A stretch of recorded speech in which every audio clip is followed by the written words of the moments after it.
अस्सलाम वालेकुम गाइस, कैसे हो आप लोग। उम्मीद करता हूँ सब बढ़िया होंगे। तो आपका छोटा भाई आप लोग के लिए ला लिया है एक ऐसी वीडियो जो आप लोग के शरीर के रोहे तक खड़े कर सकता है। तो मैं बात कर रहा हूँ सलमान अजरी साहब की। उनका कुछ ऐसा बयान है जो आप लोगों के रोहे खड़े कर सकता है, और वो बयान हमारी जिंदगी और आखिरत से लेके है। तो बिना देर करते हुए चलो चलते हैं, उनकी पूरी वीडियो देखते हैं, फिर करते हैं। सजाते रहे और तुम अपनी बॉडी को बनाते रहे जिम में जा जा करके। अब इस जिस्म की हैसियत सुनो। जिस दिन रूह निकली तुम्हारे जिस्म से और जब जनाजा ले जाया गया, कब्र में तुम्हारे सबसे अजीज लोग रख करके आते हैं, तख्तियां कब्र की बंद करके आते हैं, इतनी छोटी।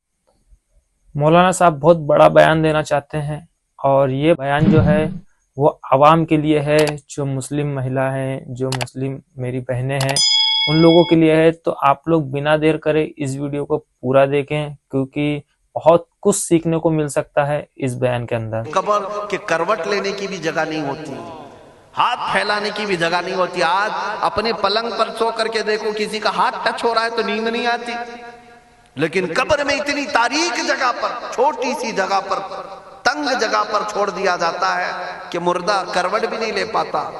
फिर प्लस उसको ऊपर से नीचे से पेट से बांध करके रख दिया जाता है। तुम्हें पता है अब हुक्मा ने जो लिखा है वो सुनो बुजुर्गों ने।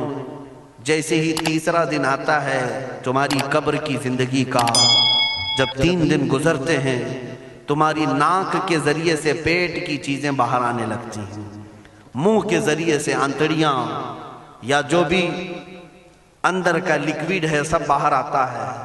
5वें दिन कान के अंदर से भेजा निकलने लग जाता है।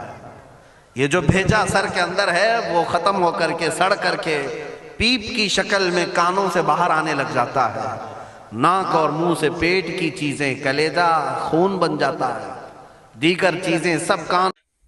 आप लोग समझ सकते हैं मौलाना साहब कितनी बड़ी बात बोलना चाह रहे हैं और कितनी बड़ी बात समझाना चाह रहे हैं आवाम को, जो आवाम समझना ही नहीं चाहती है। आजकल के जो नौजवान भाई लोग हैं वो इन सब बातों से जो है ना, और मैं आप लोग को बता दूं जो चीज़ हम लोग को मालूमात नहीं है तो मौलाना लोगों से जाके, इमाम लोगों से जाके राब्ता करें और उनसे मुलाकात करें। और नाक और मुंह से निकलने लगती हैं, और 40 दिन तो बहुत दूर की बात है, 8वें दिन उसका पेट फट जाता है। पेट फूलते फूलते फट जाता है, और जैसी पेट फटता है कब्र में कीड़े पैदा किए जाते हैं। तुम 1000 कोशिश कर लो, लेकिन वो कीड़े उसी के लिए पैदा ही किए जाते हैं, उनकी ग़िज़ा है। वो नाक से निकला हुआ गूदा, मुंह से निकला हुआ गूदा खाने के लिए कीड़े जमा हो जाते हैं, पूरे जिस्म पर तारी हो जाते हैं।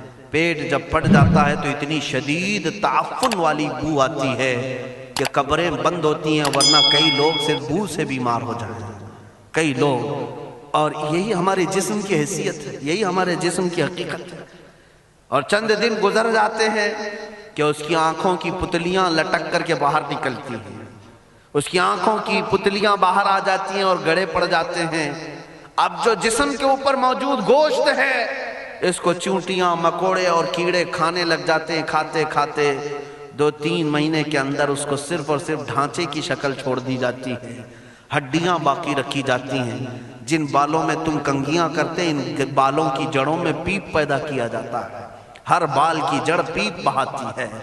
और जिन चेहरों पर तुम पाउडर। मौलाना साहब समझाना ये चाहते हैं कि कब्र के अंदर जो अजाब मिलता है इंसान को, वो अजाब कितना भयानक है और कितना भयानक हो सकता है, ये मौलाना साहब समझाना चाह रहे हैं आवाम को। जो हम लोग बहुत सी गलतियां करते हैं, बहुत से मतलब जो है हम लोग गुनाह में डूब जाते हैं, तो वो सब जो चीज़ है उसके हम लोग को क्या अमाल मिलने वाले हैं, क्या अमाल नहीं मिलने वाले हैं, ये सब चीज़ जो है मौलाना साहब हमें इस वीडियो के अंदर में बयान कर रहे हैं। तो चलते हैं बिना ये वीडियो को देर करते हुए पूरा देखते हैं। और जिन चेहरों पर तुम पाउडर लाली लगा करके इसको सजाया करते, आईने में खड़े होकर इन चेहरों पर अल्लाह तबारक व तआला ऐसी झुर्रियां पैदा करता है। ये तो आम लोगों की बात, और अगर गुनहगार हैं तो उनके चेहरों पर बिच्छू छोड़ दिए जाते हैं, बिच्छू छोड़ दिए जाते हैं। कई लोगों की कब्रों पर सांप ان کی ناک کو ڈستے رہتے ہیں اور ان کا گودا پیتے رہتے ہیں. سانپوں کا عذاب, بچھوؤں کا عذاب یا قبر کے عذاب کے ساتھ یہ جسم گلا دیا جاتا ہے. ہڈیوں کے سوا کچھ نہیں باقی رہتا. تم کیا سمجھتے ہو مرنے کے بعد احساس نہیں ہوگا؟ مرنے کے بعد ہر درد کا احساس دگنا کر دیا جائے گا. آج زندگی میں جتنا تمہیں چونٹی کاٹنے سے درد ہوتا ہے, مرنے کے بعد یہ درد 10 گنا زیادہ بڑھ جائے گا. تمہیں اور درد ہوگا, اور درد ہوگا. یہی جسم جو کیڑوں کی غذا بن گیا, کفن ختم ہو گیا, ہمارے جسم میں پیٹ کا گودا باہر آ گیا, آنکھوں سے کانوں سے ساری چیزیں لکوڈ ختم کر دی گئی, بھیجا کانوں سے بہہ کر کے نکل آیا, بچا کیا ہمارے پاس؟ جس جسم کو ہم سجاتے رہے, سنوارتے رہے, اس پر ہزاروں پیسے بہاتے رہے, یہ جسم 40 دن کے اندر کیڑوں کی غذا بن گیا, سب ختم ہو گیا. میرے عزیزو, ہر انسان کے جسم کے ساتھ قبر یہی کرتی ہے. قبر دباتی الگ ہے, کیڑوں کا عذاب الگ ہے, بچھوؤں کا عذاب الگ ہے, لیکن یہ سب کے لیے احکام نہیں. کچھ وہ بھی جنازے ہیں جب یہاں سے جاتے ہیں تو ہزاروں کی آنکھوں میں آنسو چھوڑ کر جاتے ہیں, ہزاروں کی دلوں کی دھڑکن بن کر کے جاتے ہیں. ان کے جنازے جب جاتے ہیں تو اللہ کے ملائکہ بھی, فرشتے بھی ان کے جنازے کو اٹھانے کے لیے زمین پر آتے ہیں. یہ کون لوگ ہیں؟ جو اپنے سینوں میں عشق مصطفیٰ کی شمع روشن کیے ہوئے تھے. جینا چاہتے تو مصطفیٰ کے لیے, مرنا چاہتے تو مصطفیٰ کے لیے.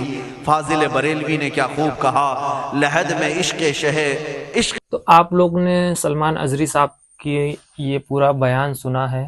آپ لوگ چاہتے ہیں کہ اس بیان پہ میں پوری ویڈیو بناؤں تو میرے چینل کو لائک کریں, سبسکرائب کریں اور مجھے کمنٹ باکس میں ضرور میسج کریں کہ میں اس ویڈیو کو پورا بناؤں, کیونکہ ویڈیو کافی لمبی ہو جاتی ہے اور مجھے اسے کئی پارٹ میں بنانا پڑتا ہے. تو گائس, میں آپ لوگ سے امید کرتا ہوں کہ آپ کو یہ ویڈیو اچھی لگی ہوگی. تو میرے چینل کو آپ لوگوں نے لائک نہیں کیا ہو تو لائک کر لے, سبسکرائب کر لے, کیونکہ آپ کا یہ چھوٹا بھائی آپ لوگوں کے لیے لے کے آتے رہتا ہے اسی طریقے کی ویڈیو. تو چلو چلتے ہیں, اب نیکسٹ ویڈیو میں ملاقات کریں گے. خدا حافظ.